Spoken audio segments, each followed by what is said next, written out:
against my will. Because when my agent said, you know, this role of a robot in a low-budget sci-fi movie, why would I, as a serious actor back in 1975, left drama school a couple of years, acting at the Criterion Theatre in Piccadilly Circus, why would I ever consider? So she smacked me around, almost literally. And yes, I ended up walking up to Soho Square to meet this very quiet American called George Lucas. And it was fine, but you know, I tell the story of looking behind him at a concept painting on the wall of C-3PO and just being amazed at the character, the face, the feeling that Ralph McQuarrie, the artist, had put into this image. There was a kind of forlorn, lost quality that appealed to me. And then I read the script, and frankly, I liked the character. He was weird, he was strange, not a hero, not a villain. Just a bit odd, really, and always in the wrong place. Poor guy. A lot of drama there. And then eventually, of course, we end up with a transition from the painting through the eyes of a sculptor into a face that retained that sort of forlorn sadness, that sort of slightly querulous look.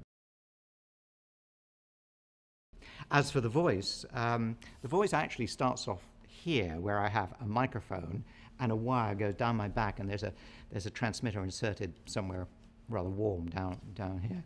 And of course I have to replace the voice totally. So I stand in a dubbing theatre and watch myself on a screen, and I actually stand like 3PO because that's who he, you know, I'm all slumpy like most people are, you know, comfortable, and he's very uptight and always stressed, so you know, your body ends up like that.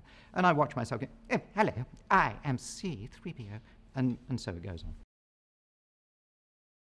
I probably got two. One is in Return of the Jedi, where Han Solo has so ticked him off with the little furry Ewok things. And 3PO is trying to have real bonding with these Ewoks and working things out, and Han Solo keeps coming up and tapping him on the shoulder.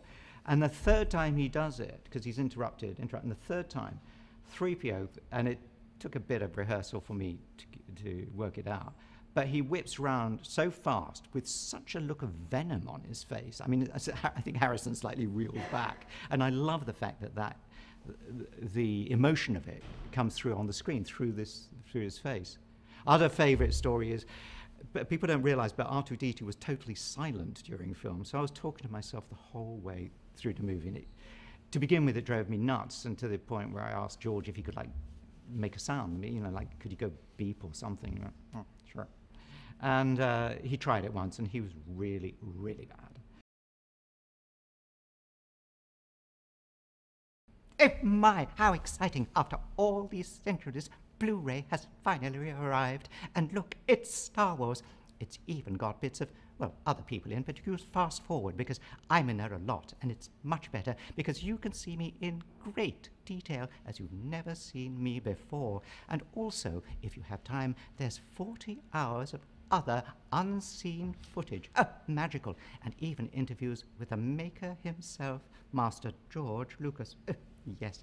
So sit there and enjoy the saga as you have never seen it before, and share the wonderful story with your children.